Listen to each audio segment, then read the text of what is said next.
We are live. Yeah, Yes. yeah. Okay. Friends, welcome to the web talk on gender gaps, on the state of gender equality. Today we are going to talk on girl-child discrimination in India, examining and declining sex ratio. This is a program being done by IMPRI, Impact and Policy Research Institute, New Delhi, and Gender Impact Studies Center of IMPRI as such.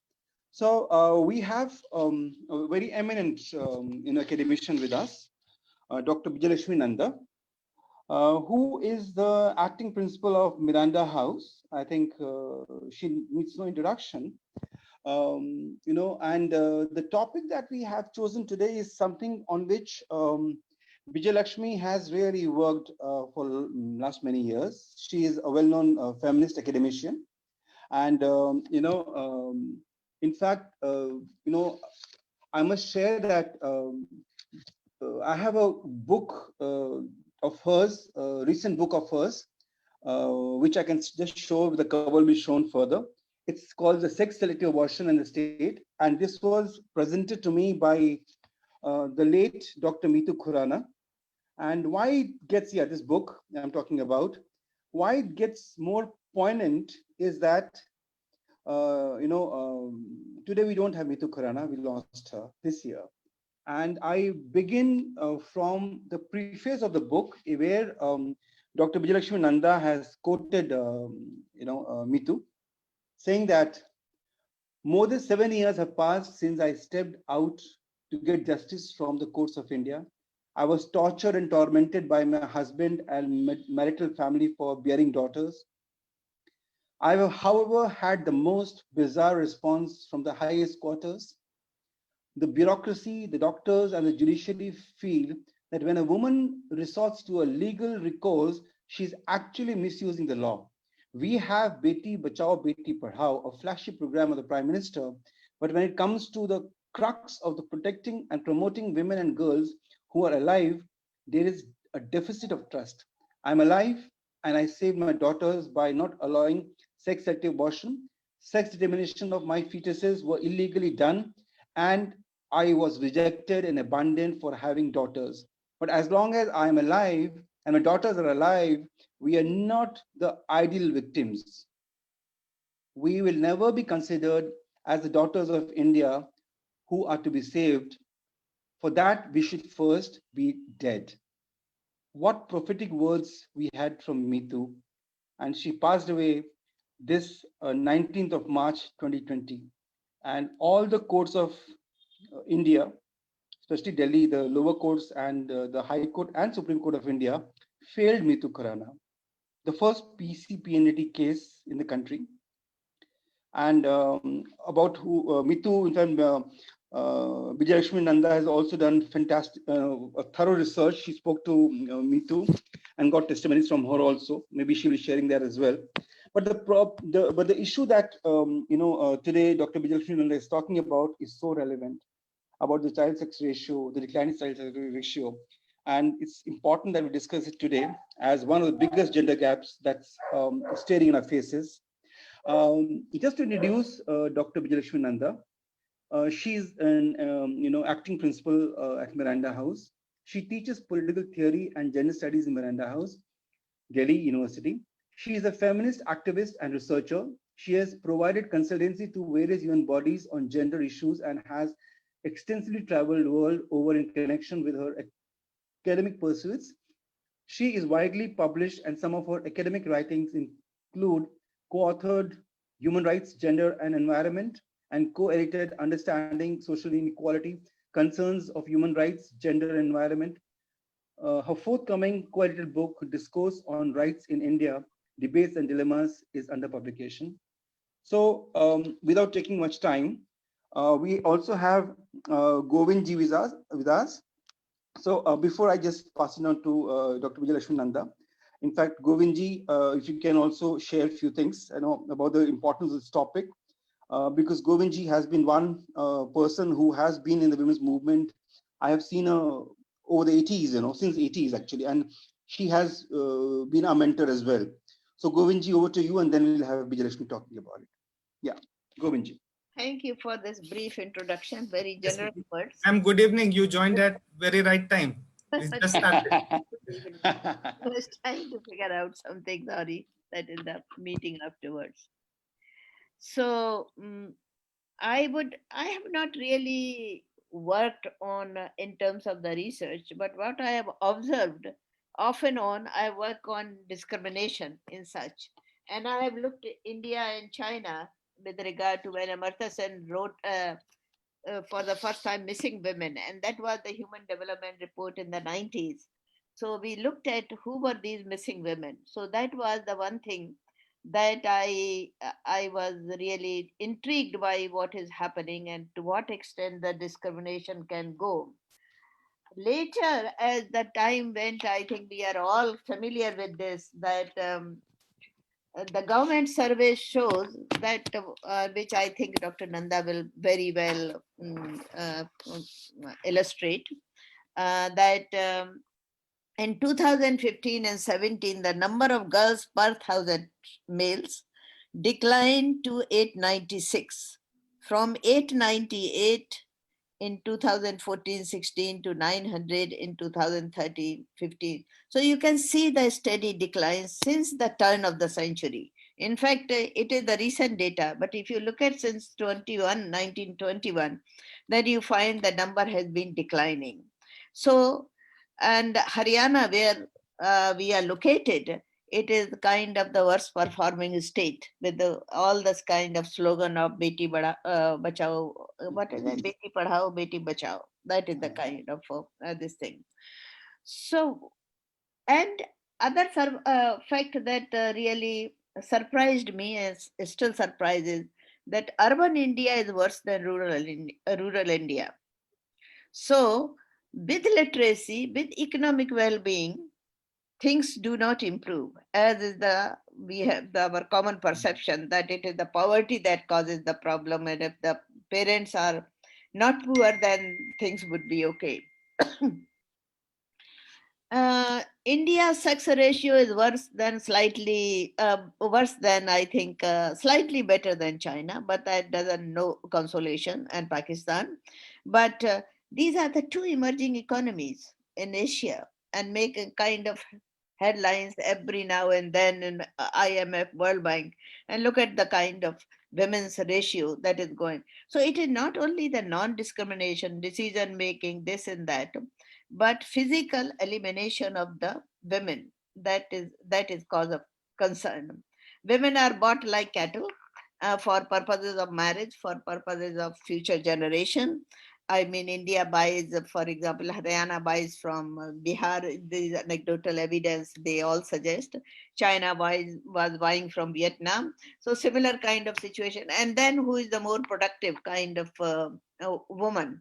So probably the cost would be higher for the girls from Kerala and Andhra Pradesh. And these are the poor women who bought and sold. So it is really the human rights abuse and the murders that in our civilized families, that are nurturing families, that are taking place, or nurturing households. And that's why I have a serious critique, agreeing more with Engels when we say that family and state has to wither away because of this kind of nature. Now the question is, what are the reasons? In my understanding, that two things come up. First thing, education and technology has not helped us in this regard. It is the change in the gender norms that are going to help. So disempowerment of women. So that's why we talk of empowerment of women. Actually, the economic and non-economic disempowerment of women is the main reason for this kind of thing. In a very soft term, we say son preference, and which is a fact also. But the question is the son preference, as if there in son preference, you eliminate the other sex. And of course, it is not the binary of the sex we are talking about.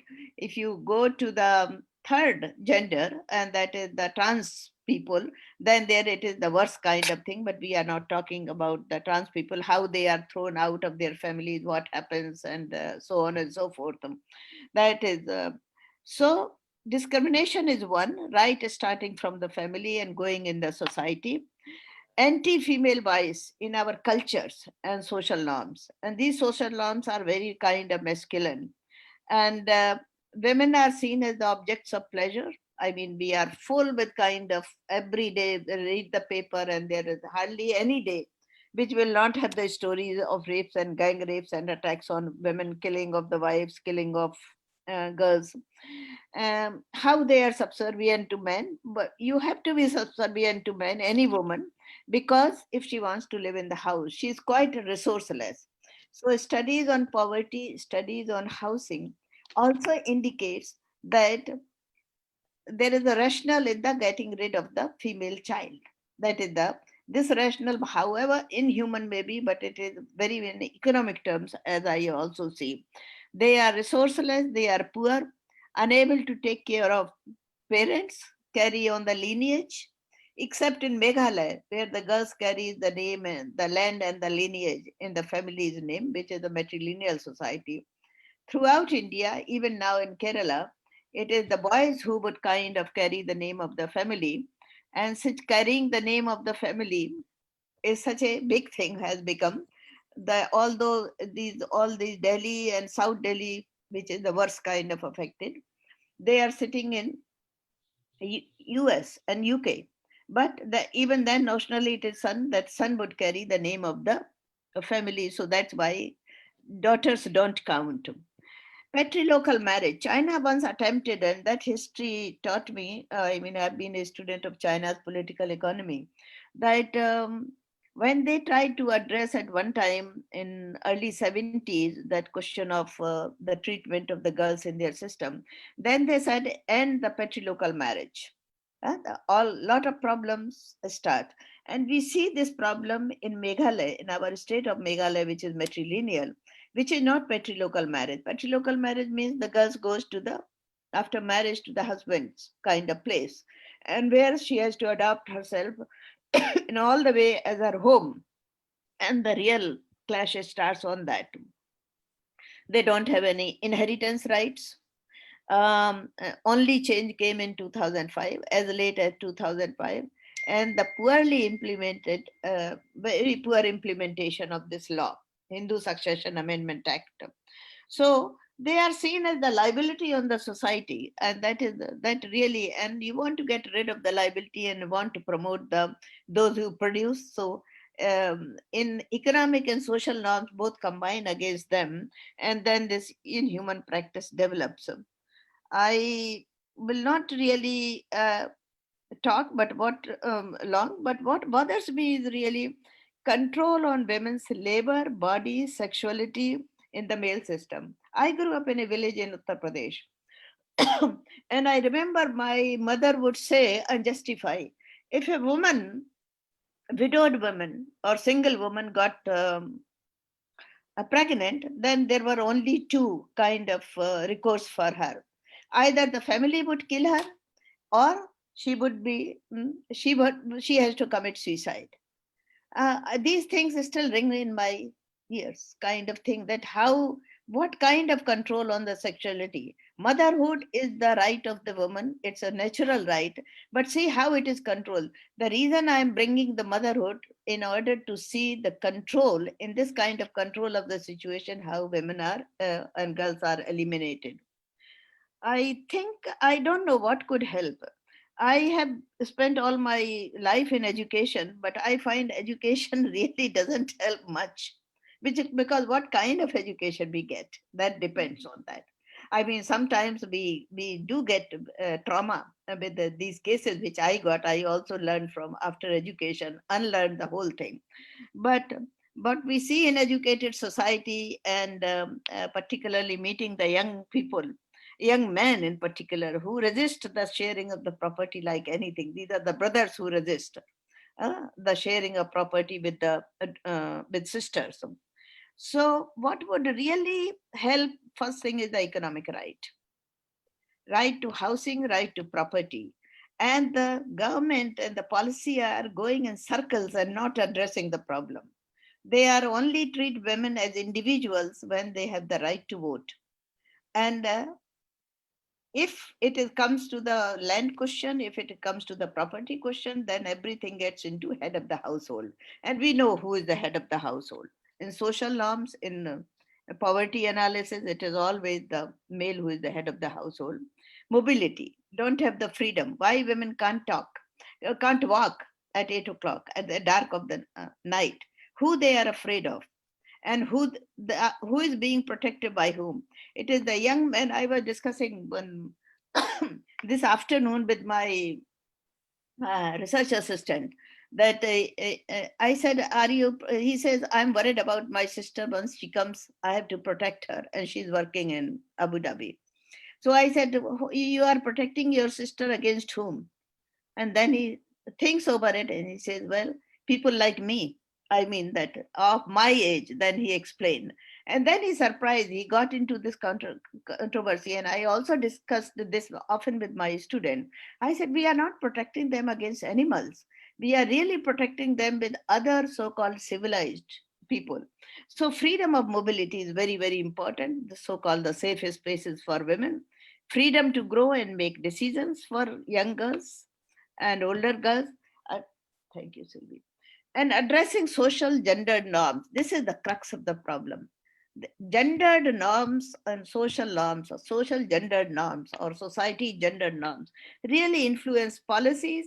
And even if the policies are passed or made, they are not implemented because this happens in our culture. What is this kind of mystified culture? And we are proud of our culture that makes us like this. So these are some of the things that are really could help in terms of curbing this kind of violence against which happens to a girl child, feticide, infanticide. I mean, all come for in the age group of 0 to 6 years is the worst thing that is for women. Thank you. So I don't know what you wanted me to say. Yeah. No. I But think, I thought on a yeah, special question, we will go later. But I absolutely. just wanted to share my thoughts on this. Yeah, thank you, Govindji. I think for sharing, the entire issue comprehensively. So we would move now to Dr. Bijayalaxmi Nanda, and after that, of course, we'll have other people joining us. Plus, the people who are watching this can pose the questions and all. So, Dr. Bijayalaxmi Nanda, over to you. Ji, for that generous introduction, and also the main ideas that were shared by Professor Kalkelkar. I think we have already set the tone for what we are going to discuss today. I would also like to thank the organizers, Dr. Arjun Kumar, IMPRI. Now, what I am going to do now in the course of this discussion that we are going to put, in the next 20 minutes that I discuss, I'm going to also examine two things. One is looking at the policy environment, not just of Beti Bachao, Beti Padhao, because that is recent. But I think when you're looking at declining child sex ratio, we are looking at an issue that has been there, if I may say so, from the 1980s. So I am going to be engaging a little bit of the historical context and looking at policy from a historical perspective, not just from a contemporary perspective. Historical meaning contemporary history, of course. So having said that, along with you, Induji, and our members here, I would like to dedicate this discussion to my dear friend. I will never call her late because she Yes. reverberates in both of us, to Mitu Khurana, to Dr. Mitu Khurana, and her beautiful daughters who are here with us as a part of her. I dedicate this to her. I dedicate everything that I'm saying to her because I've learned everything from her journey and her battle. It is sad that we have lost her, but we haven't lost what she gave us, which is Yes. that she is the first complainant under the PCPNDT Act, and she's a mother who saved her daughters, who was able to fight this battle with her marital family, with all the forces that were against her, and her daughters are now 15 years. So I think, in a way, it is a celebration of life. It's very sad that she's not here with us on this physical plane, but she continues to be with us forever, I hope, till we are here. So in that light, I will go to my presentation. I hope you can see the presentation. Can you? Sorry. Sorry, I don't think, I'm sorry. I think I need to share the screen. Yeah, share the Yes, screen. yes. Yeah. Bear with me. Uh, can you? Yes. Can you see it now? Yes, yes, yes, yes, yes. So what I'm going to look at.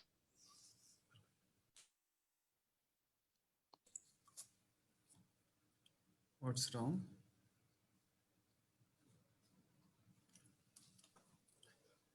Ma'am, can you hear us? Bijayalaxmi, I hope you have not muted yourself.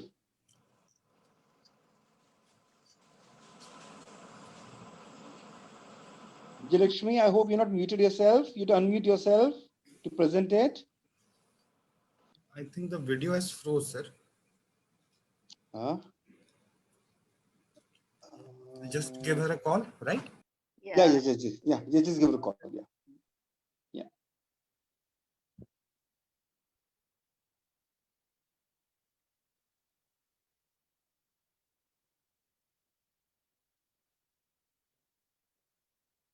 She has got out, I guess, some internet issue. Oh my God. Technology at times, can create all kinds of complications. Yeah. But anyway, I think, Yes. is she back? No, I'll coordinate, sir. I Okay, think okay. Professor Yeah. Kelkar can also give some on the topic. Ritika, if you can bring on the screen. No, I think one second. What I would want to do is, I can just share here, about Dr. Mitu Khurana, Okay, that would be that right. both me and Bijayalaxmi were very close to. And for the last about, 5-6 years, that I was in touch with Mitu, and I must tell you that, I think she fought the case. She was totally dedicated and committed on this entire issue. And as even Dr. Bijayalaxmi spoke about, she saved her two daughters, and the daughters today are 15 years old. And imagine for these two daughters, the mother is no more. So they are with their grandparents, with the maternal grandparents, Nana and Nani. And so it's a struggle for these two young girls, very bright young girls. And Mitu used to tell us when she was there that, Induji, I want to be alive for my daughters. And what a tragedy that when it came, to just being, there, she's no more.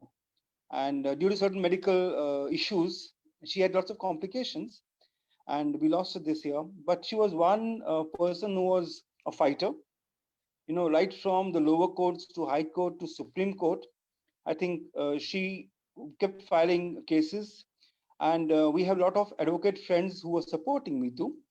Whether it was Anu Narula, it was Indra Uni Nair, or whoever. In fact, we had once gone and met even Prashant Bhushan to take the matter to the Supreme Court as such. But as it is, I think we're sorry to have lost Mitu.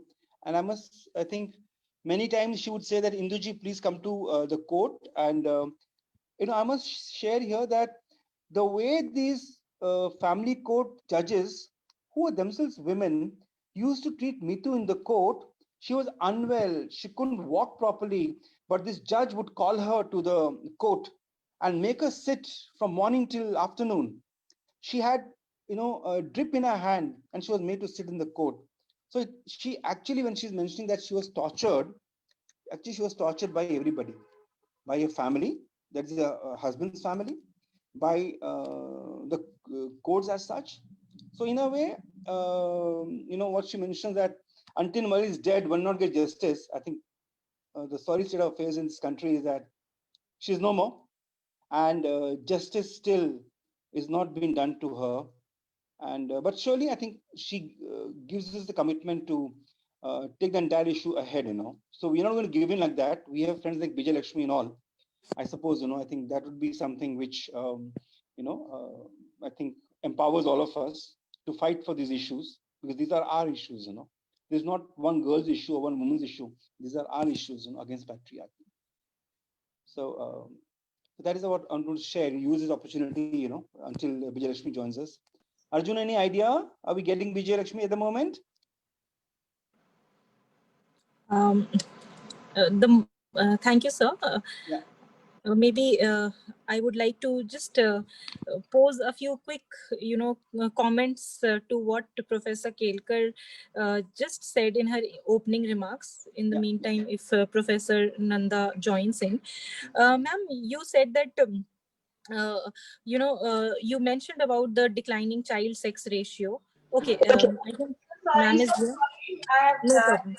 Okay, okay. Go ahead, ma'am. I'll hold on the unfortunately, time. I'm in charge of the admissions, so all the matter is, here. So sorry. I'll just share my screen again. Yeah. We lost you. Then we started just discussing about Me Too. I discussed about Me Too as such more in detail. Glad you did that because I think she needed that space and not Yes. directly to my presentation. No. Presentation is crucial, I think so. We'll talk about more about her later. Yeah. I'm trying to share the screen again, but I'm not able to. Where is my presentation now? Just 1 minute. Just 1 Yeah, minute. take your time, those. Yeah, take your time. Take your time. Take your time. No issues. Huh? Yeah. Back to my screen actually. Just a minute.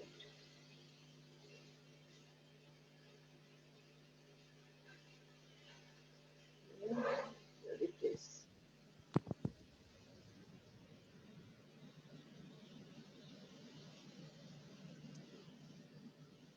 Just take a minute to open the screen and okay. Uh, If you have a problem, you can also maybe email it to Arjun and all. I was able to manage it fine. I'll just go back to it again and here you Yeah. go. Yeah. Okay. I don't know why this screen is coming. Anyway, okay.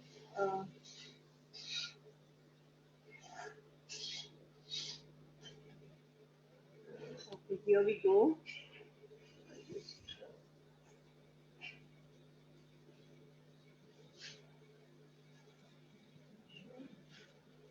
Okay, I think now it's open. I'll go back. I'm sorry for taking this time.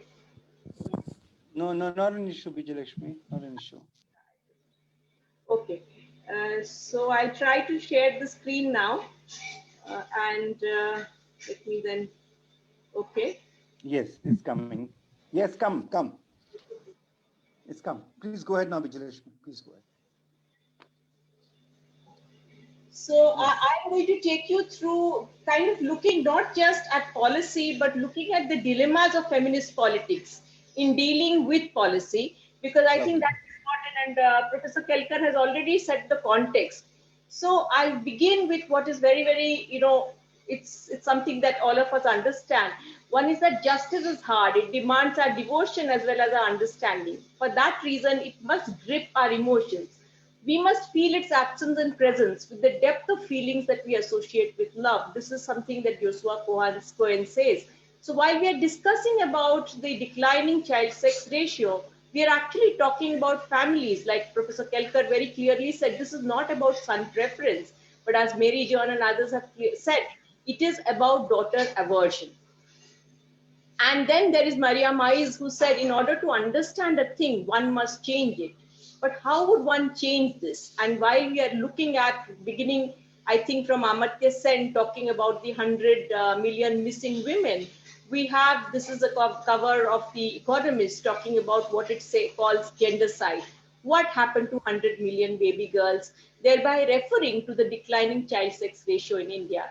However, again, there is something that we need to discuss here in terms of language, in terms of how feminist politics looks at the idea of gendercide, why we need to engage with the concept, not just from the point of view of violence, but also from the point of view of discrimination. Why for me, discrimination is a more operative word here.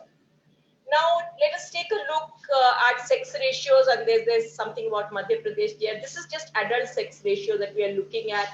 And clearly, I mean, we are all aware, this is the 2011 census, and that is the last census that has taken place. There would be one in 2021, but I believe that that would be late. Now, this is the sex ratio, and I am not using, the statistics that have come about later, which is now 2015-16 that Professor Kelkar was referring to, which is about the SRB, the sex ratio at birth, or I mean they are showing decline very clearly, but this is the more relevant data for us because the decadal census looks at the 0 to 6 age group, thereby taking care of any forms of under enumeration, any kinds of other criticality that is there in the data. So you are looking at a decline which is 919 in 2011. Now, having said that, there are many ways in which it has been referred to. You have talked about female feticide, we've talked about sex-selective abortion, some of us say pre-birth elimination of females, some say son preference, the others are saying daughter aversion.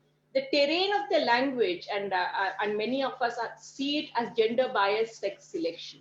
That we are looking at the disposability and the dispensability of women and girls even before they are born. And that is coming in from an attitude not just of son preference, but of daughter aversion, and we need to engage with it closely.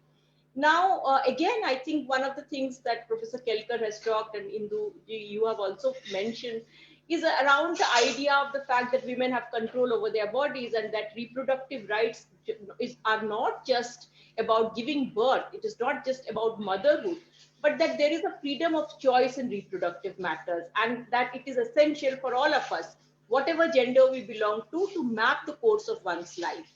Yet we still have uncertainty about its, the way in which it goes around. Now, if you take a look at the state and global discourse, there is a discourse around this idea, the idea of sex-selective abortion or gender discrimination in terms of, in terms of the fact that girls are not even allowed to be born. That's the idea, right? The 100 million missing women, of course, for Amartya Sen, written in the 1990s, talked also about adult women. It talks about all the missing women in South Asia. But when we are looking at, in the present context, we are only looking at 0 to 6. And 0 to 6, we are therefore looking at what we call sex selection, which is that even before conception, you are using new reproductive technologies in order to bring about the preferred, the fertility choice or whatever is being made in an atmosphere of reproductive technologies intervention. So what has been the discourse? There is one discourse of equality, which you and I are talking about, that there should be no discrimination, there should be no violence, girls, boys, and any other gender should be treated equally. Or it is a question of demography. And a demographic meaning that it is a question of correcting numbers. And the global discourse, if you take a look back at the gender side, picture on The Economist, that again looks at the idea of numbers. Then the other idea that is there in the state and global discourse is crime versus justice. Crime here refers to the fact that this is a criminal, act, and the act of, terminating female fetuses even before they are born. And that is why it is necessary to see it from the point of view of law. Or is it about justice, substantive justice? Something that, you and I, Induji, have talked about, that this is about substantive justice, not just about the implementation of an act, but going beyond that. And then looking at whether it is a question of rights, whether bodily labor, work, whether right to property, all of those rights needs to be, or is it a question of ethics? Is it just about the human rights basis around the ideas of ethics? So that is something that I'm doing now. Now here I look at the policy response continuum. Yes, there is a declining child sex ratio in India. The numbers we have shown you in the 0 to 6 coming to a 919, the lowest since 1981 to present day. And you are also looking at maybe the 2021 or maybe 22, when we will get to know, will show us again lowering of numbers or perhaps improvement in certain areas because of certain policies. So what are the policies? One is you take a look at policy response continuum in two ways, a supply side and a demand side. The supply side is the presence of new reproductive technologies. And all of us are aware that these new reproductive technologies, whether it is cryonic villus biopsy which had come in, or it is ultrasound that is there presently, but they're mainly for health reasons, in order to detect the congenital abnormalities. But in India, the congenital abnormalities turned out to be that the fetus is female.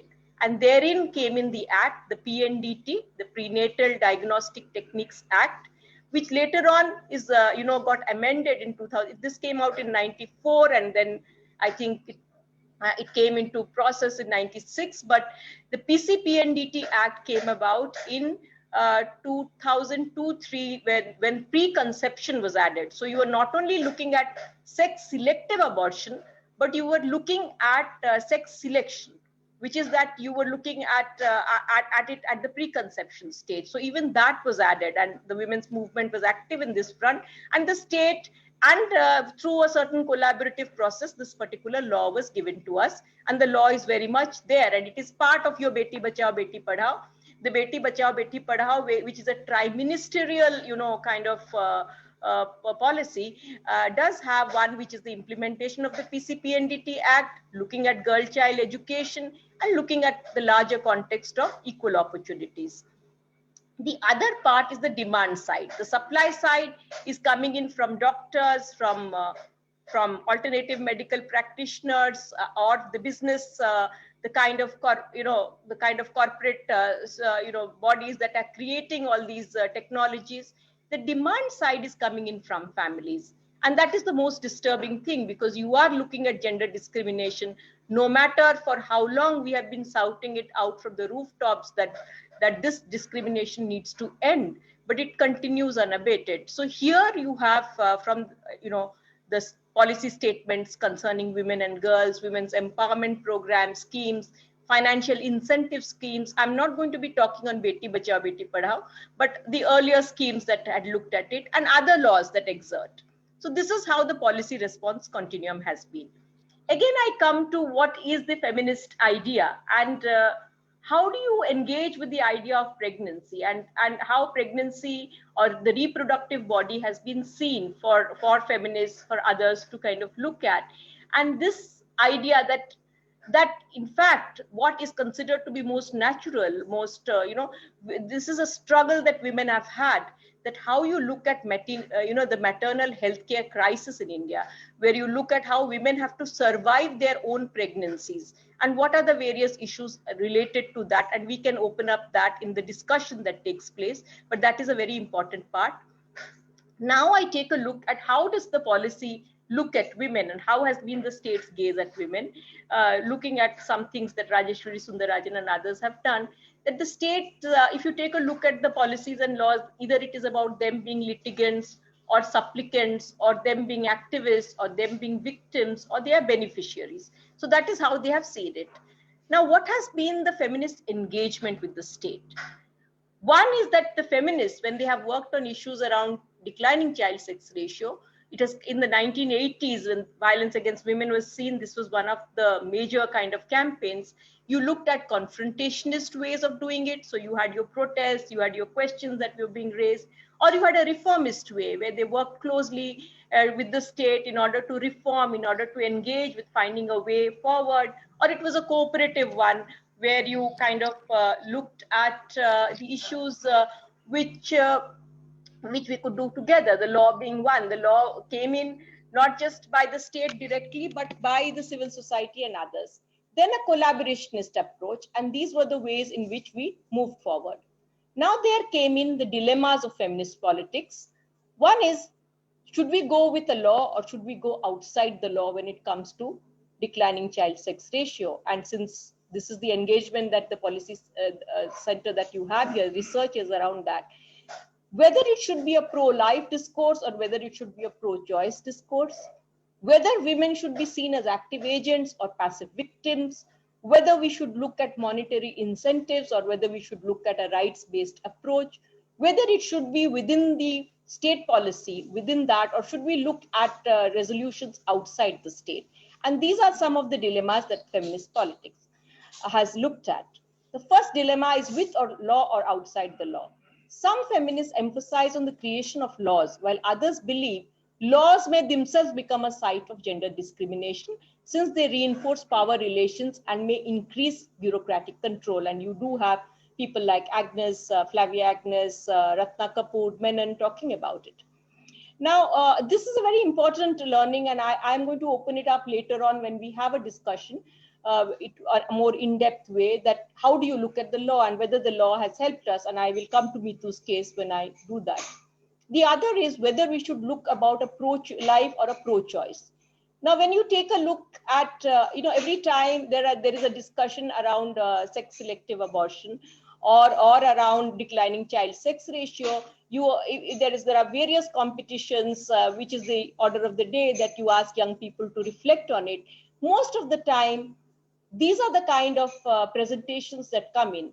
So it is almost as if it is a pro-life discourse, and the mother is pitted against the child. So if you take a look at some of the presentations here, it is more or less around a very, very pro-life. And here I'm not using pro-life in terms of, in the way it has been hijacked, because I agree that all of us are pro-life, but in the way it is seen, that the fetal life against the women's life, and whether it should be a pro-choice discourse. And this is a very important understanding that we need to develop, because many times this is what leads to a problem when it comes to feminist politics, because feminist politics has engaged with this issue from a pro-choice perspective, where it has looked at women's rights to reproductive, in a reproductive way, to look at empowered and informed choices.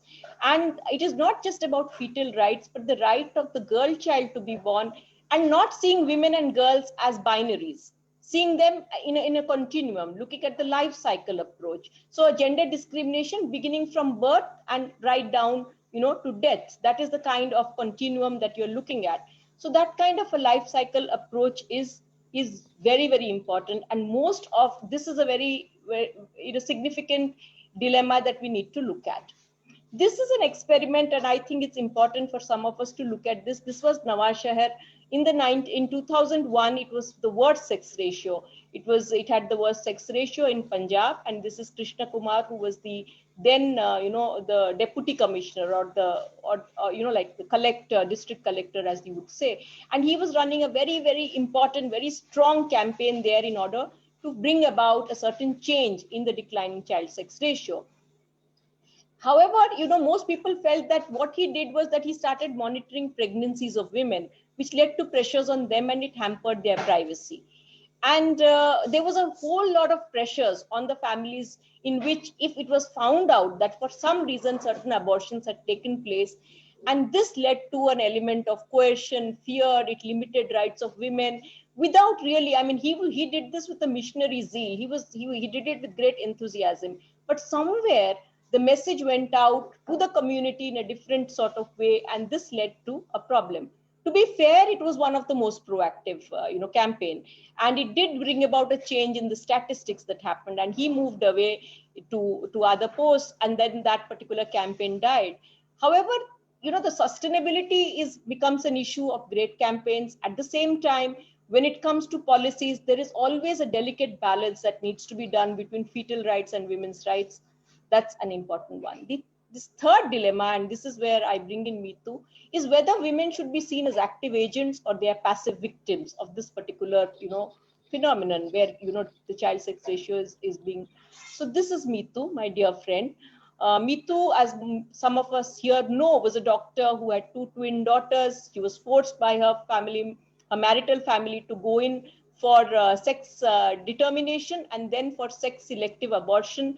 And she refused to all of that. She moved out, and she moved in back to her natal family. She was able to protect her daughters, and she was able to fight with the law, which this was much, I think it was much earlier, the 2000, early 2000s, when I think 2005, 2006, when she started.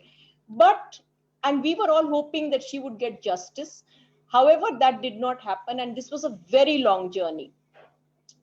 And she continued, she lodged a complaint, but what was happening is, it was not just about the law, which was very carefully made. It was a comprehensive piece of legislation, but implementing authorities, the bureaucratic the system that is there, they also have the same mindset, and that mindset comes from society. So there was that problem that always occurred, and we had to engage with a number of authorities, where it was very difficult for us to explain, because the first thing they would say is, her daughters are alive, what's the problem, she should just get back with her husband. The fact that this discrimination had happened to her, and that it needed to be looked at from the point of view of the PCPNDT Act, which actually talks against sex determination, that somehow seemed to miss, in the judicial kind of understanding that was missing out, and it was very difficult. Many times Mithu had become an authority on the law herself, and she would engage with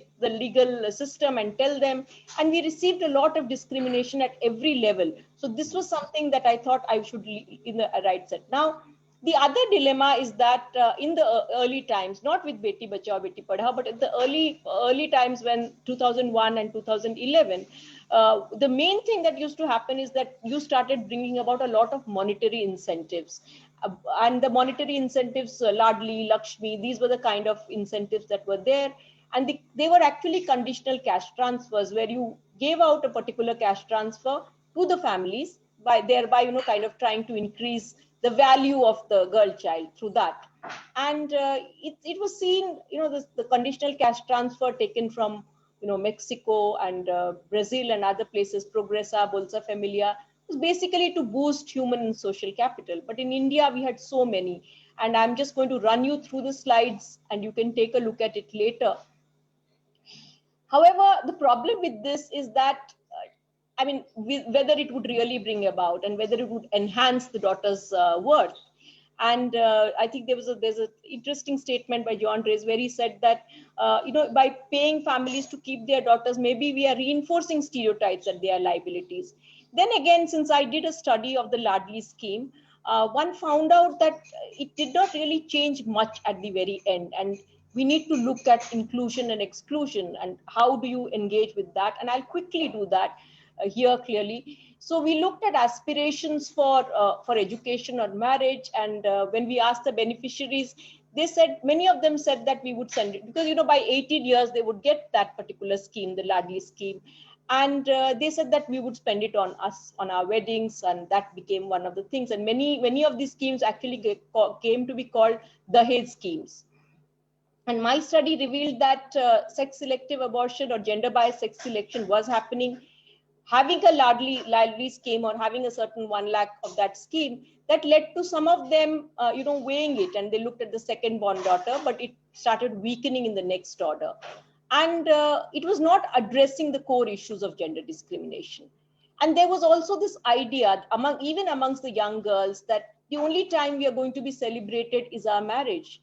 And they did see it as a significant marker of status and self-worth.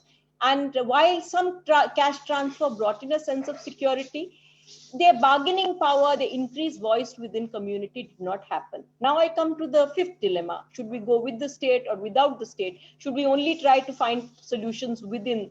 And herein I bring in the case study of the two-child norm. This is my study of Odisha. So here in Odisha, there was a two-child norm for the Panchayati Raj. And women who were trying to participate always found themselves outside. They were not able to enter into the Panchayati Raj system because of this imposition of the two-child norm. Some of you may know it. And here I'm using a case study of a lady there called Bimala. She and her husband were very active with local issues, but she was not able to participate or contest for the local elections because the state had a two-child norm. And that two-child norm made it difficult for her to do so. And she did raise some questions that I have 3 daughters, but I am being penalized. And many studies have been done to show that these kind of norms work against women's rights to participate in Panchayati Raj and other places, because it leads either to rejection and abandonment of women because they are part of that particular, they are already in that age when they have already had children and larger families. And the men who want to participate would rather not be associated, or it leads to sex selective abortion. They would rather have two sons or 1 daughter, 1 son, and then this is how it impacts. So this is also something that the state, this kind of a the contradiction between 2 kinds of policies. One policy which says let us improve the sex ratio, another policy which brings about an imposition of a coercive population policy that acts to the detriment of women and girls. Now I come to the last bit of what I'm going to talk here. So what should we do then if this is how it is? What are the ways in which we can engage? And I'm going through, and these are of course theoretical perspectives, but I'm looking at how do you bring about a linkage with rights and entitlements? Do you look at capabilities approach? Do you need to look at social protection with broader development efforts? And something that, do we need to look at intersectionality, or a kind of the feminist dilemmas? Can we come together on one point and then move backwards? And that's something that I can. Now, this is something that the UNFPA has given us, where they say that you need to look at assets. The 3 A's of tackling daughter aversion. Assets, where women can earn, they can own, they can inherit. So you can look at property rights, you can look at policies that improve their financial standing, employment, tax, credit, all of it. Or you could enhance their autonomy, look at their power, their choices, safety, mobility, all of that. Another area which, places like you mentioned, China, of course, but the one child norm there worked so badly against and to the detriment of women and girls. So in South Korea, they were able to turn it around because they looked at access to social protection for women, how children cannot be the only source of support, and whether the policy response should be to ensure social care. And this is a very important, significant debate that needs to be part of the policy discourse presently. So what do we need to do? Of course, now if you take a look at the Beti Bachao, Beti Padhao, campaign or the program, it has come in with some of the contradictions that we had noted with the Ladli scheme. It does bring about a tri-ministerial, kind of there's no compartmentalization. We are looking at health. We are looking at all the various resources that are there, whether it's education, not so much to employability, but really engaging with all of that. So how do you look at it? So you need to go forward. You need to have social protection schemes, which should have a look at a proactive role of the state, and realize also that the state may not always be a benevolent representative of public good. We can also struggle for what our needs are. How do you allocate that? And how the marginalized can raise these questions of inclusion. And it's not to stop with the state, whether it should also look at the non-Western cultures only and say that, oh, it is only India. And that's why I have a problem with the Economist, kind of a thing by saying that these missing women are all from India or from South Asia. That whether we need to look at it as transactional cycles of gender vulnerability, because new reproductive technologies are not coming from India. They are also coming from all over the world. The US, for example, has played a major role in bringing about a lot of new reproductive technologies. So has China, so has, different places where they have been, and also big corporate giants, even Google and others have played a role in this. So how do you look at this? Is it not everyone's responsibility to see to it that women and girls are not discriminated at any level? And this is not a cultural context only, and we need to look beyond that. And how do you look beyond that is a question that we need to talk about. And these are my generic statements, and I have tried to bring together all that is there to the dilemmas of feminist politics. I can, in the question, because it's a longish thing, I don't want to talk anymore, but if there is a question around the distinction, two distinctions that I want to point out. One is the binary distinction between save the girl child and not engaging with women's rights. That's number one. Number two, engaging with the idea of sex selection and abortion. Because the dilemma of feminist politics on this issue, why they have moved away. Induji, why you, I, and a group of us are still talking about sex selective abortion. Why Me Too in a large way did not receive the kind of support that she was looking for. What is that dilemma? It is definitely a dilemma, but how do you engage with that? These are some of the things that we need to look at, that it is very difficult for feminist politics to work on sex selective abortion, because there is an overlap over the right to abortion. But herein, I'm going to end with this. We look at what Gayatri Spivak says, strategic essentialism, where we may disagree, and it is a heterogeneous group, the women's movement in India. But we should agree on one thing, that any kind of an abortion which is gender discriminatory, whether it is for any reason, that should not be allowed. And we should all agree that women's rights over their bodies include the fact that there should not be any sex selection or gender biased sex selection. So thank you very much. Thank you, Dr. Bijayalaxmi Nanda, for this excellent presentation on something which was so poignantly involving all of us in the struggle. And I just, before I open it for discussion, I want to bring to your notice also the conversation I had with my mother. I asked her once that, "Mummy, just tell me in your times, how did you all practice female infanticide?" I asked her, and then she tells me, that there was this plant in which you plug the leaves and that white juice comes out.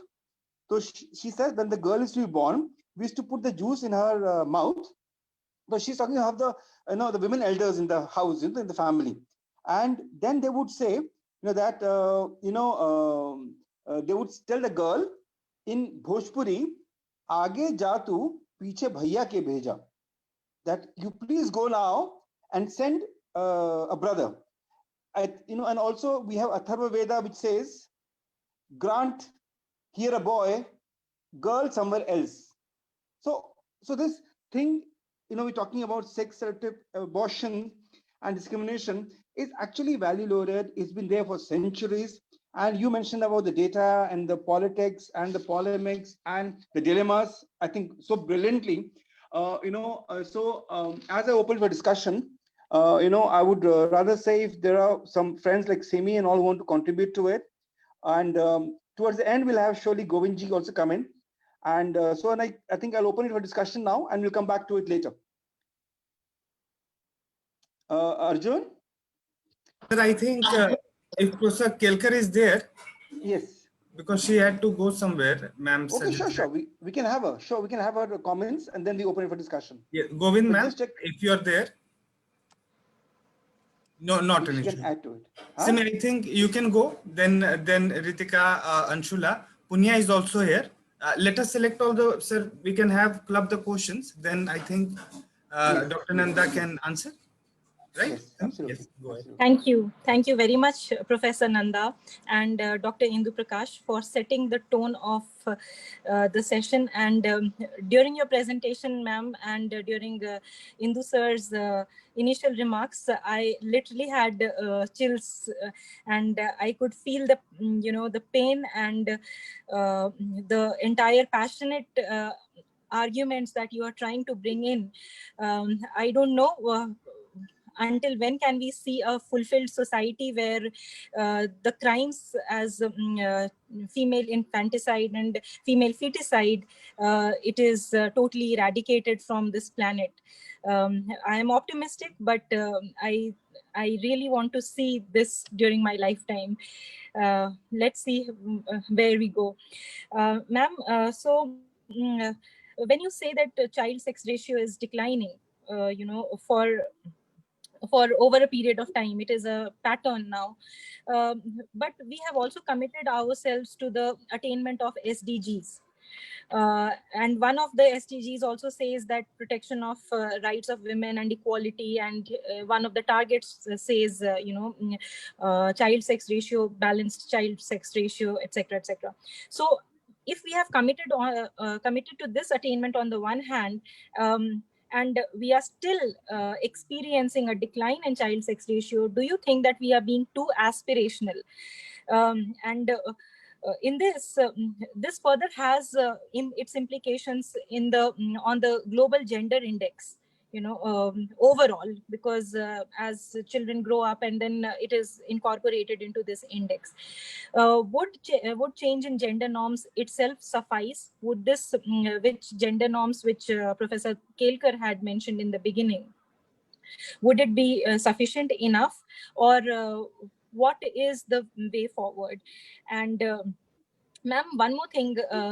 In the US, there is a continuous movement about right to females' own body, right to women for on her own body, and in fact, it is one of the election agenda also in this time. Do you think that in India we are at least fortunate enough, or may correct me if I am wrong? I want to be corrected. That in India there is no such political stand which opposes this right to females' body. In fact, it has, all the political parties have the societal influences, of course, but politically at least we are fortunate vis-a-vis the United States. So this is my initial few remarks and my questions, ma'am. Do you want me to answer you first, or I think we can take the questions or comments together. If Indu sir, is it okay? Yeah. Yes. Yes. Arjun, can you lay out the questions, please? Yes, Ritika, I think Ritika. Ritika and Here we Flor. also have Punya. Punya is a student at TASTE. She will also ask. But Ritika, then Anshula. Yes, then I will call it at. Yeah, sure. Okay. Please go ahead. Hello, hi ma'am. This was a very good presentation. My question to you is, we are having population regulation bill in this country, which was presented in this recent session of parliament also. I just want to know your thoughts on this bill and what effect this bill will pose for women, especially, and on sex selective abortions. Yes. Anshula and followed by Punya. Anshula, your thoughts and or your questions. Anshula, are you there? Okay, Punya, you can turn on your video and go ahead and ask your question, please.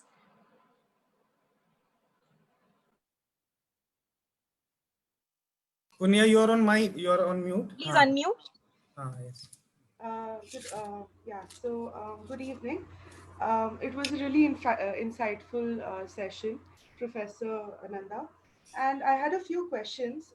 So the first one is that when you explained about how we have to look beyond the state, and it is essential for big corporations, or like how you mentioned that Google has to come into place, or other big corporations has helped. So my question is that if at all women do actually, if at all the processes, and if at all the women know all kinds of stuff, and do women know about the autonomy of their rights?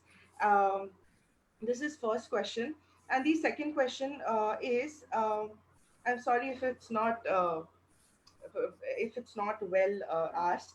And the second question is that, most often we think of state as a masculine way of exercising power. So when you said that, like looking at the state, so how proactive, like is the role of state in the ground? I hope I could explain my question. Thank you. I hope I won't forget those questions. I want to remember them all and answer them. Yes. Yeah. Ma'am, in that case, if you want to answer now, you can.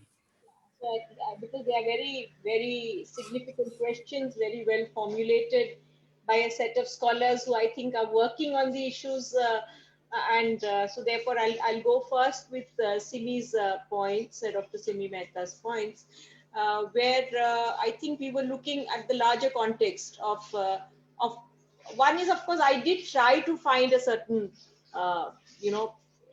kind of a way forward, if I may say so, that there is a way forward and we can engage with assets, with kind of looking at how we can enhance women's rights, especially right to property, right to other kinds of rights that we're talking about. But is the state, yes, also the US. Now, it's a very interesting book that is written by Sital Kalantri, where she studied, and I don't know how many of you have looked at her work, where she looked at the discourse around sex selection in the US.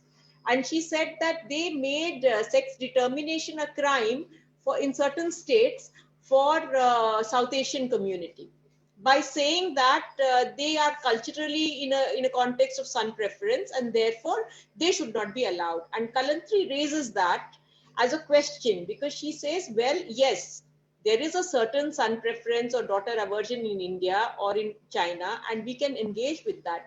But there is no evidence to show that that this is impacting the population which is there in the US. And also whether the US needs to look closely at its own patriarchal, regressive policies around abortion. and it is important that they should study it. That is why I say that, you need to look at the transnational cycles of vulnerability. Women's bodies in India, where pro-choice becomes anti-women because you have gender biased sex selection. In the US, it is just not giving them the right to abortion. Having said that, are we we are progressive? Are we liberal? I mean, yes, definitely there has been some engagement of women's movements with the state, leading to limited medical right to abortion, to medical abortion. But some of our medical abortion laws, the Medical Termination of Pregnancy Act 1971, the trajectory was not so much about women's rights. It was about the population, control. So the fact is that in order to give out a certain way of family planning, it was felt that abortion should be made liberal. So that is from where the trajectory came. So we did have abortion, a limited medical right to abortion, which came in through the trajectory of a population, control kind of a lobby. But this is not to say that it is not there for us. And this is why the feminists struck, the women's movements in India always want to keep it separate. So the MTP Act of 1971 and the PNDT Act of 1994-96, and now of course 2000 amendments with the PCPNDT, both of them have been kept separate, and there has been no overlap over the right to abortion. Therein, I must say that the Indian state, in that sense, has been, in some sense, neutral enough, fragmented enough to allow the voices to come through. So there has been some form of democratic, whatever it is. I mean, we always label the state, all blame at the door of the state. But I would say 1970s or even later on in the 1990s or the 2000s, or even now, I mean, I must say, with the Prime Minister coming and on right, talking about Beti Bachao, Beti Padhao for that matter, making it his flagship campaign, there is a certain approach that I must say is a supportive one. It is a proactive one. But having said that, we always think the state is about the policy. The policy in India, whatever policies, whether you take a look at the Justice Verma Committee report or you take a look at all the laws that have been made over time, the PCPNDT Act, again, I said, a comprehensive piece of legislation, enough space, looking at women's agency, engaging with everything that is there. India is a legal paradise. But ultimately, what do we face? We face problems at the level of individual mindset, and that mindset could be that of the bureaucrat, it could be that of the judge, it could be that of a teacher, it could be that of a policy maker. Somewhere we have not been able to separate that.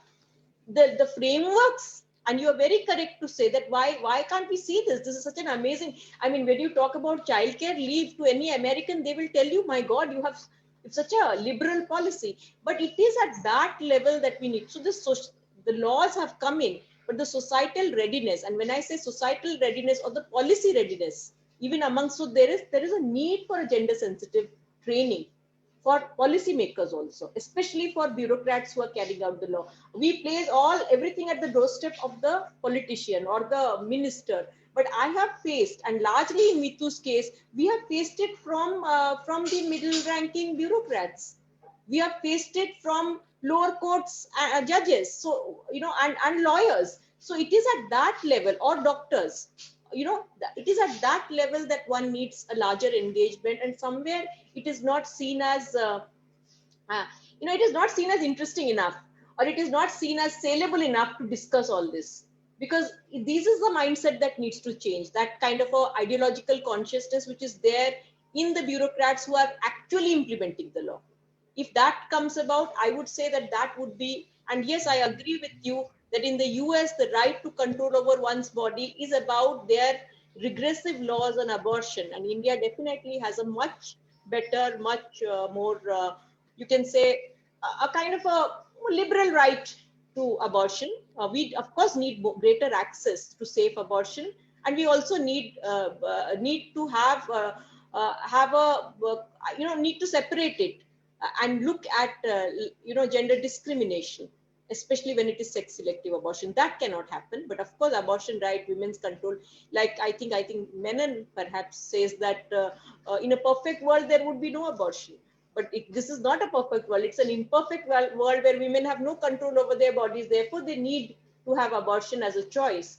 And until you have unmet, unmet kind of choice needs, unmet needs for reproduction, for family planning, for fertility control, until then, this is needed, and it is the choice of the woman. But these are the questions that I hope I have answered your question.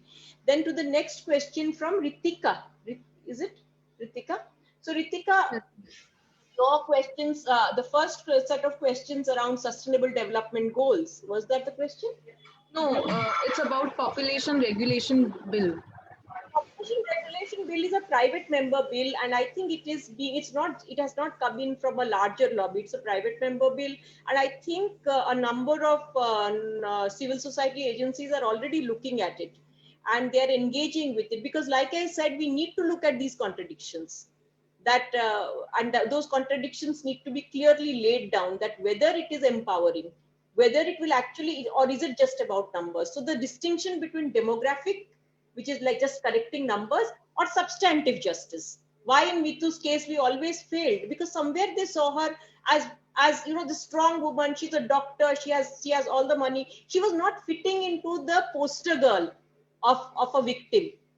That was a problem, because her daughters were alive, she was alive, and now that she's gone, there is no story again, because the story is over. She died, not nobody murdered her, but you don't see what happened to her. She was victimized, she was a survivor. But being a survivor, you don't fit into the mold of being rescued.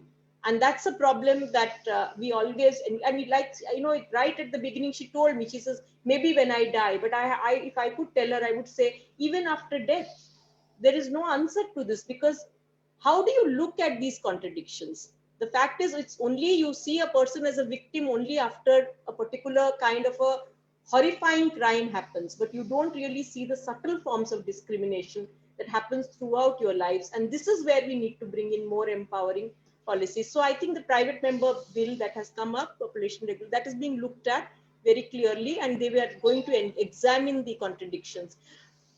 I don't think I'm really worried about that. But yes, along with that, we need to look at the gender norms. I think those were Simi's questions around gender norms and sustainable development. Are we being too aspirational? Of course, we are being aspirational. We should be. What else can we be? I mean, of course, female infanticide, let me tell you, happened only in a certain pocket. But now you're looking at, because this is such a sanitized crime, sex selection or sex selective abortion. In sex selection, there is no death also. There is no murder, so to say. In sex selective abortion also, we don't see it as murder. It is not murder. It is a sanitized crime. So when you're looking at a sanitized crime, then it has spread everywhere. You are also seeing some of it in tribal regions where earlier there was no son preference because of this, where supply is propelling demand. I think it's the Murphy's law in economics, where the supply of new reproductive technologies, we will get a scan to your home and we will find out whether you are going to, and abortion can be an indigenous method. So this is also an area that needs to be looked at, the nexus between capitalist patriarchy, global capitalist patriarchy, not just global capitalist patriarchy, and a son preference. So areas like in Odisha, we had not seen any female infanticide, but sex selection happened. Now look at the numbers. Look at the numbers in places like, never expected Odisha, West Bengal, Assam to show, or Nagaland to show us declining child sex ratio. So this is the way in which you need to look at it. Punya's questions, Punya, could you just, there were two very important questions, but just revisit it again, just kind of remind me the two. Yes, yes. The first question is that when you spoke about, we have to look at the state and we have to, the proactive role of state. So I wanted to ask that how often does the state function in a masculine way in order to, for a woman's right or for a woman's body, or how often does a state do that efficiently? That's my first question. And my second question is that, one second. When you also said that we go beyond the state, so I wanted to ask that most often when we go beyond the state, so there are big corporations and Remember, like, yeah. Talk yeah, about it, yeah. Yeah, I got that. I got that. And now I remembered. I'm sorry, I didn't jot down. I'm trying to toggle it with my admission process in the college. So I'm sorry about that. So the first question that you are asking is that, the engagement that is there with the state. Now, I would not like to say this is the radical feminist position. The state is male and that the gaze of the state is male. But I would say the state is neutral in every sense of the term. It is neutral, but it is it will reflect the dominant gaze. It will reflect the dominant gaze, and the dominant gaze, whether masculinist or I wouldn't say it's patriarchal, but whether it will reflect what the society feels about women. So women are litigants, they are supplicants, they are beneficiaries, not in a bad sort of way, but in a welfareist mode. Women and child development. It's always that, right? It is a question of seeing women as beneficiaries. So the state has engaged with women in different ways. So when you do not fit into that, when you don't fit into any of those roles, then you will be seen as disorderly.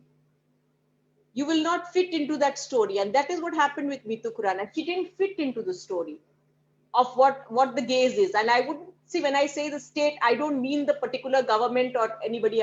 It could be the state not in a monolith, but in the way in which we understand the state from a political theory perspective, a governmentality of Foucault. So that is how you understand it. Wherever there is a power element, whether it is in the state or it is in an educational institution or it is in a tiny school or a hamlet somewhere, that particular gaze is the same. So she did fit, so you don't fit in. So that gaze will remain until and unless there is far more gender sensitivity, far more gender awareness, and that has to be at every level. So just like governmentality is flowing in the capillaries, how power is flowing in the capillaries, that is how equality has to flow. Whether that is possible or not, I see that within certain movements, I see that in certain policymakers, and we have seen some very good bureaucrats who have carried forward very good policies also. We have seen Justice Verma committee report, can't get better than that kind of a wonderful report. Or for that matter, the Beti Bachao, Beti Padhao campaign, which is also, you could say, it looks like it could have been made by a feminist, for that matter, in the way in which it is structured. So I wouldn't say, one has to also move away from reductionist approaches about the state. And it's important while we critique to move away from reductionist approaches. So that's my answer to you. So I wouldn't say the state is male. That's a very radical feminist approach. I would say that the state reflects the power structures which are present in the, so for the state to reflect equality, it's a huge kind of, that kind of a democratic decentralization, that kind of an equality principle, non-hierarchical systems, even in your own little circle of, let's say, even in an NGO, there is so much power relationships.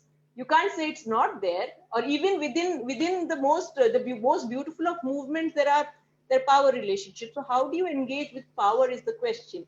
And that is what we need to look at. We need to look at more non-hierarchical systems. It's going to take some time. But I don't think that makes it any less worthy, that struggle. We need to keep that. So that is my answer. And the second point that you have raised is about the corporate sectors. Now, again, any corporate sector is not here for a social responsibility. Social responsibility is an add-on. It's like add, gender, and stir. They're here for profit.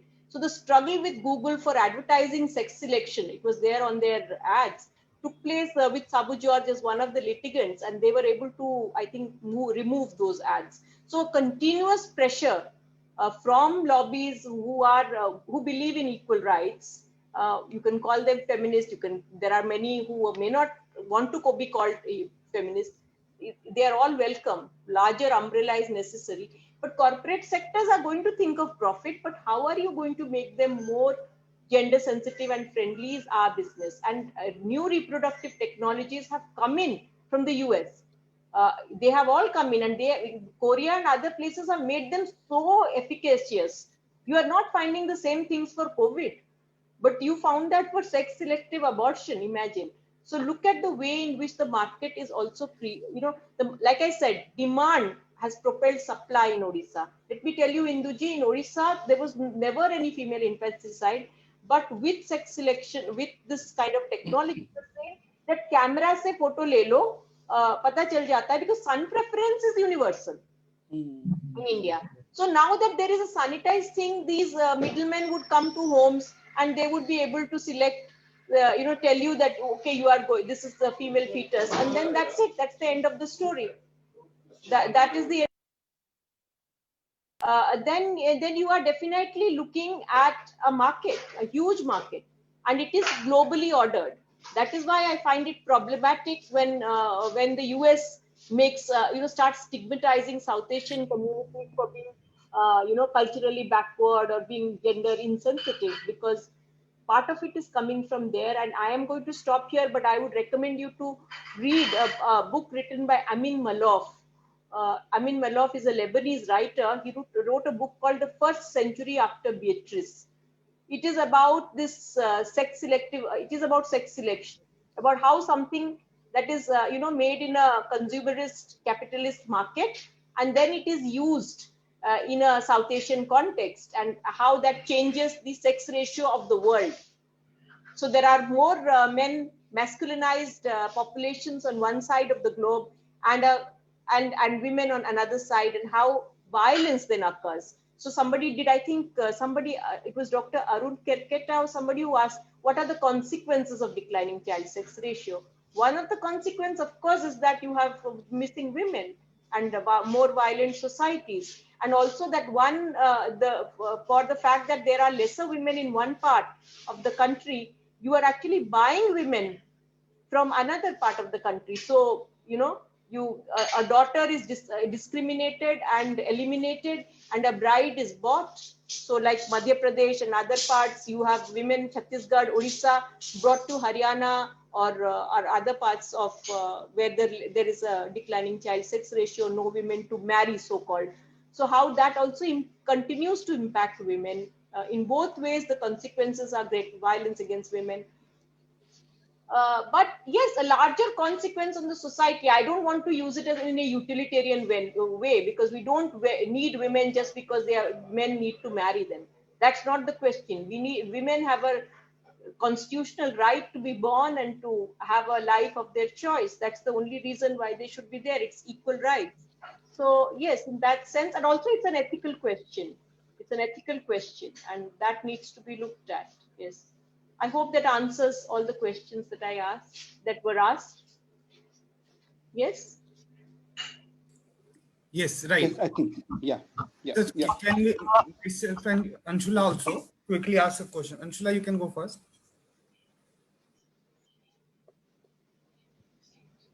Right. Needs to be unmuted. Yes. Yeah. Mine is a more general sort of question. And when we are looking in terms of the way forward, when we are trying to map out a way forward for this, are there any lessons that we can learn from other developing countries in how they are tackling sex selective abortions or girl child discrimination? And a second part to this question would be, when we are trying to tackle this in India, what difference would there be in the approaches we take for different actors of the society? There's policymakers, there's the general population, there's corporations, etc. And within the population also, what difference would there be in the approach in terms of, say, rural and urban areas or segments of the population that are disparate in terms of their economic situation? I'll just pick up on the rural and urban. See, earlier on. Should I also add just for the time? Yes. I also have some, because I also work on urban studies. So let me first congratulate for a very insightful, despite some glitches, but quickly we have been able to do this. All thanks to Indu sir. And ma'am, I really wanted to flag some of the issues from the policy and data point of view, which I have been researching, our team has been researching. What we have found that there are also differences in child sex ratio, especially pertaining to villages, small towns, and then the big towns. Of course, in villages, the child sex ratio is good. And also the normal sex ratio is also good, because many of the male migrants, they migrate to the cities, and hence in in cities the sex ratio is skewed. But the problem really gets very accentuated when we look at the same from the terms of a child sex ratio. And other thing which we found, we did some human development study in Dadra Nagar Haveli, many states. There we found that when we followed that where it is happening, then we found that the abortion is not happening in the same city, or let us say the same area. So people are really, I would say, very forthcoming for this selection, but they are also changing and switching places and doing that. Other than that, I really wanted to have two important things that the administrative data also, all the DES, Directorate of Economics and Statistics, be it any state government or union territory, are now very vigilant, or especially on the account of IMR and MMR. So on and so forth, that we, as a researcher, we have had many meetings when they report that they report that the numbers are really good in their databases, and they say that they track each and every cases of such for IMR, MMR. What has been your experience? What would you like to add on this part, and how this glitch can be really plugged? One last question, ma'am. Really, United Kingdom and some European nations have really relaxed their laws pertaining to abortion, especially given this pandemic. In India, our debate is so at very initial stages that it has not matured. So what do you think should be, but especially that is required in our urban spaces, advanced spaces, especially in Delhi and other places? What do you think should happen going forward toward these laws, and what can be the levers or tools that gives teeth to these kind of our laws or schemes or policy towards this? Should it be economic? Should it be incentivized, or should it be counseling? What it should be, so that especially we have some control over that, effective control. I think I would stop here, ma'am. You can choose the question in the interest of time. Yes. Thank you once again. I don't know whether I have answers for all of them, but they are nonetheless, they are very intelligent questions, very academically and very nuanced questions. But I don't know whether I have many nuanced answers to that. So Anshula, your questions around the fact that, uh, which are the countries that we can learn from? Definitely South Korea, especially its importance, not just on the implementation of gender bias sex selection, the laws, but also looking at senior citizens care, looking at social security, and then moving away from this idea that the children will be the bearer, they will be they will be responsible for their parents. A large one of the reasons that keeps coming up as a reason for son preference and daughter aversion, not so much daughter aversion, but son preference, is that the sons do take care of their parents. And the answer to that always is that daughters are better caregivers, but that should not be the answer. The answer should be to say that relationship between parents and children should be one of mutual reciprocity and love, and there should be social care and security and all of that that can make their lives better, that everyone should be supported. And South Korea has done that, and that led to a difference in their sex ratio. There was a turnaround in an improvement in their sex ratio. They were as bad as us, but they have improved. So I would say that is a learning, whether we can look at aging as a major way. The other ways in which South Korea, and mostly South Korea, because the turnaround is mostly there, but if you look within India also, you'll find some examples as to things that have improved. I mean, of course, Punjab and Haryana were the worst, 2001 census, but by 2011 they improved, because they had been given that distinction of being the worst state. So they were dubbed, they were questioned, so they did try to improve. And therein they brought in implementation of the law, and certain bureaucrats did work very hard to bring about a certain emphasis on girl child education and girl child health. So that led to some changes, some kind, and also there was a lot of promotion around this issue. So I would say some of these things have helped, but how should we proceed with it? One is that I don't think there is enough awareness. And I think there's not enough awareness even on Beti Bachao, Beti Padhao. To look at this, because most people think that it is about just girl child education. And my studies, and I will again link it up with the question that you asked, lately I'm doing an ICSSR study with a group of us, where we are looking at gender discrimination from declining child sex ratio and violence against women. We noticed that the Beti Bachao, Beti Padhao campaign has led to a certain improvement in the emphasis on girl child education. There is a lot of emphasis on girl child education. There's something to be said about it. And it does, but there is again a lot of focus on the fact that the girl has to prove herself worthy. There's a focus. It's not an entitlement. Your right to life is not an entitlement. So the societal understanding of this, of Beti Bachao, is that you have to, since हम आपको पढ़ा रहे हैं तो आप अच्छे से पढ़ो, नहीं तो आपका worth नहीं है. So this whole idea of how women are seen as utilitarian, so seen from a utilitarian perspective, even girls. So I could see that is also a burden on the girl child. Every girl child, whether she is an achiever or not, has a right to life. So how the society understands it is a difference. So that social readiness, who's going to bridge that gap? You can't expect the policy makers to do that. And that is wherein education plays a major role. So whether within the education, within the policies, we can talk a little more about gender equality, talk about changing norms, whether everything can be engaged with, and also improvement, bringing about women into non-stereotypical understandings. Let's say mathematics, science, looking at STEM, girls and women in STEM. Can we encourage more of that? So engaging with that and looking at and engaging with men and boys. So, I mean, it can't really start with sex selective abortion. It has to start from other things. It has to start with attitudinal, mindsets, attitudes. How do you engage with that? So and also another thing that is coming up both your questions is insecurity about girls.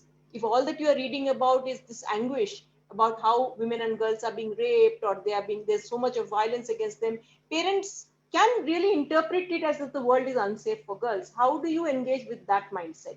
Whether you need to separate the crime discourse from the equal opportunity discourse. That yes, there is a crime discourse, there is violence against women that is coming in from a societal, and how rape, especially violence, rape, how that is to be engaged with, but also looking at it from equal opportunities. One of the larger data that we need to look at is not so, I have all sympathy and empathy for the fact that there is great violence against women, but also what one needs to engage with, women need to, they are not showing up in the workforce participation. You're looking at very low indicators there. And that is where we should also emphasize. And they are not separate. The more women there are in the workforce, the more women there are in the public spaces, the more there is a critical mass thing. And there is more participation of women both in the Panchayati Raj or in the parliament. You bring about a more equal society, and that will start reflecting also on violence. In reducing it, or on sex selective abortion. So you can't really separate that, we'll save the girl child like we are saving the tigers. That's not the idea. The idea is that the girl child grows up to be a woman. And like Mary John always says, that we are not afraid of that little pigtailed girl. We are afraid of the woman, or we see that woman as a liability, because we have to protect her. I think somebody did say, I don't remember who, but somebody started with that, I think, was it Professor Kelkar who talked about the brother, or was it you, Induji, about the brother being protective about the sister? So how do you, I think Professor Kelkar talked about it. So how do you engage with that? And that's very important, that we engage with some of these issues. It is a paradox to have so many great laws. It is a paradox that some of the more economically prosperous states, especially the urban areas, and families which have all the resources in the world, continue to be gender discriminatory, having the highest, number of, having the lowest sex ratio in those regions. But what has happened now, because of the advent of new reproductive technologies, and also because of the aspirations of the rural areas to be like the urban areas, you're also seeing that divide, which was also that the villages, had a better, or the rural areas had a better sex ratio. Even that is coming down. In Punjab, there is not much distinction between rural and urban anymore, because motorable roads, more aspirations, like an upwardly mobile aspiration to have smaller families. And smaller families ka matlab hai, let us get rid of the girl child. She is most dispensable, most disposable.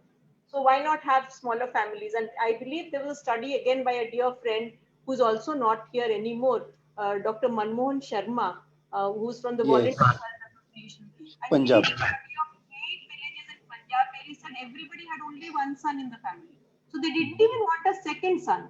So the small family norm was acting in such a way that sex selection, and yes, if there is implementation of the law in certain areas more stringent, then they move to the neighboring areas for abortion. Like I always say, abortion is an indigenous method. They will find their own ways of doing it also.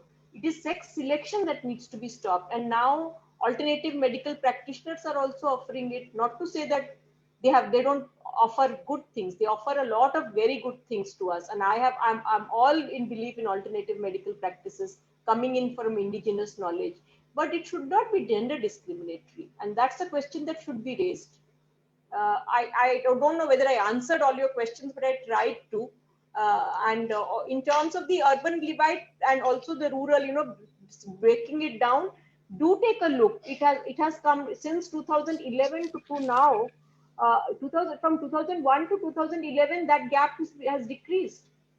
They are learning the practices of the urban areas, and that widespread roads have been made. So with modernization, even these gender discriminatory practices have moved there.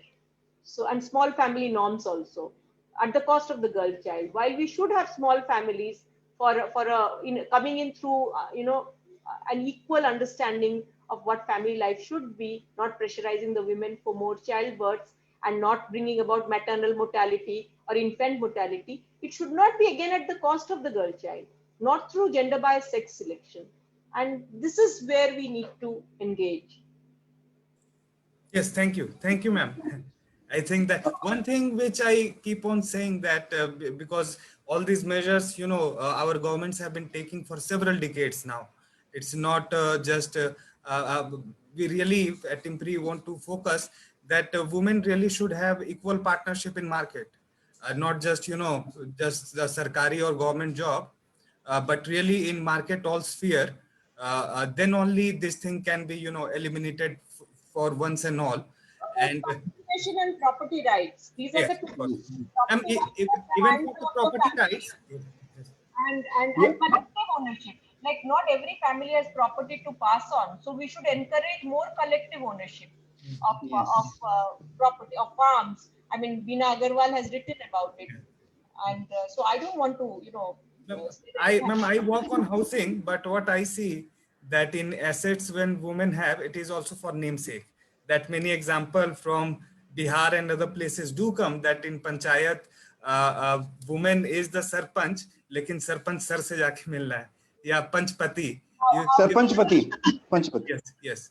Even then, I would say that let them be Yes, there. yes, Let yes. them Of be course, there. Let them come of in. Let course. it at least be in their name. There is something to even those titles. I Yes, know of course. people keep repeating it, but my point is let it be there. At least in some ways you are acknowledging slow. That mentality will continue, but some of these women came forward and did some great things also. If you take a Yes, look at Maharashtra, Rajasthan, slowly and steadily they moved out of their shadows. And that is there for a lot of political people who come into power. They come in with the support of someone, but later on so we somehow see it in a gendered stereotype, Sarpanchpati, but I would again say that her biggest resource is her spouse. So she's probably, they are trying to do it, but maybe it is still a space to be explored.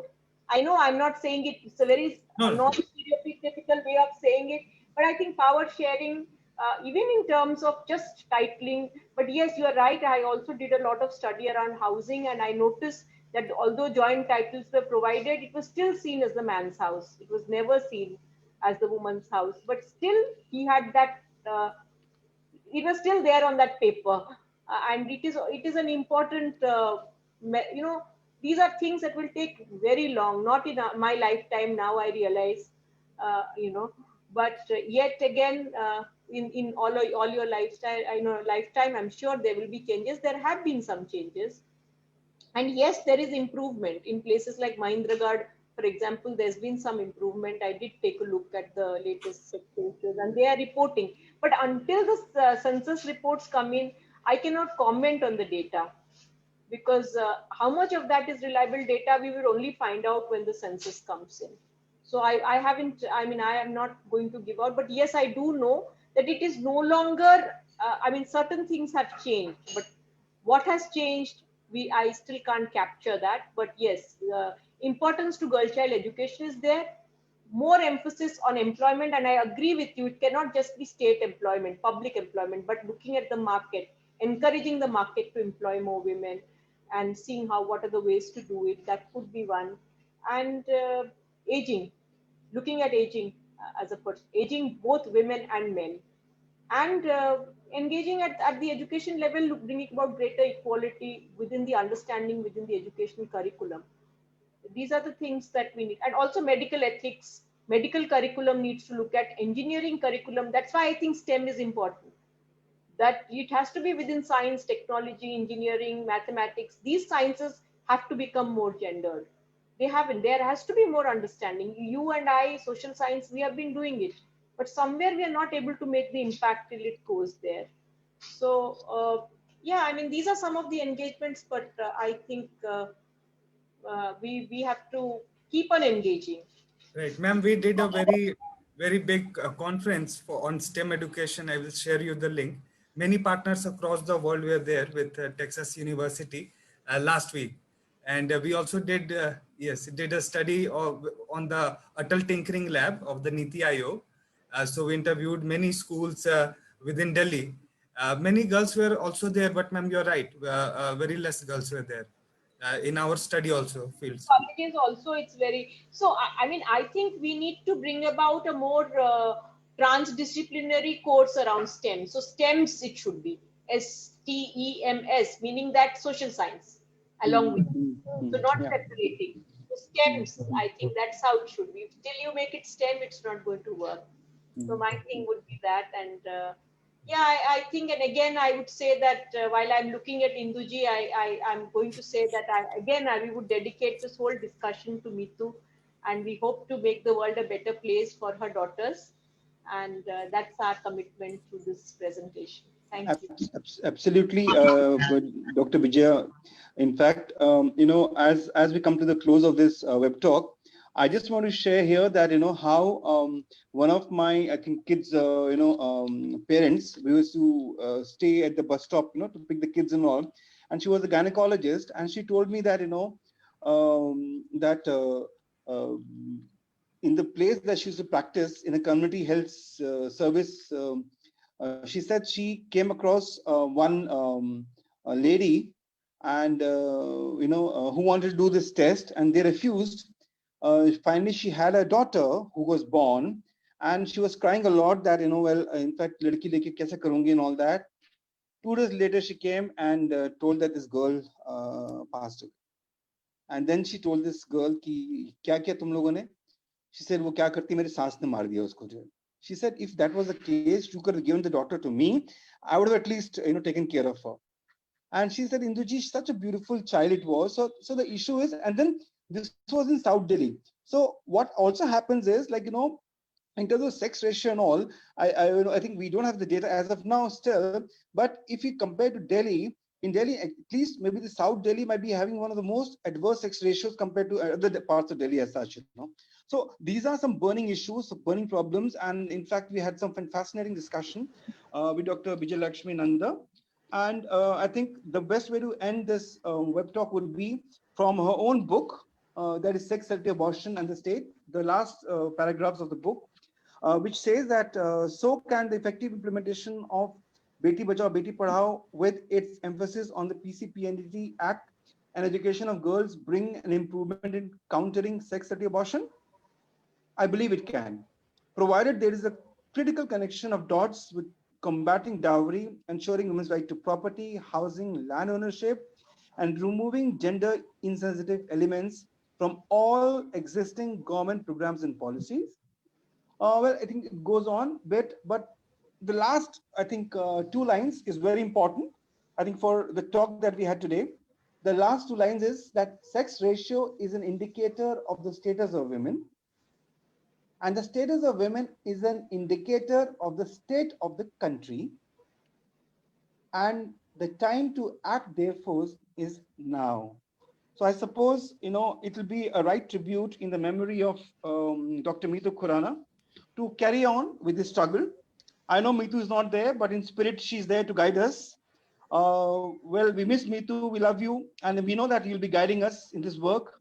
And thank you, Dr. Bijayalaxmi Nanda, for being with us in this very, very crucial talk. And I can just say Zindabad for sharing this important session with us.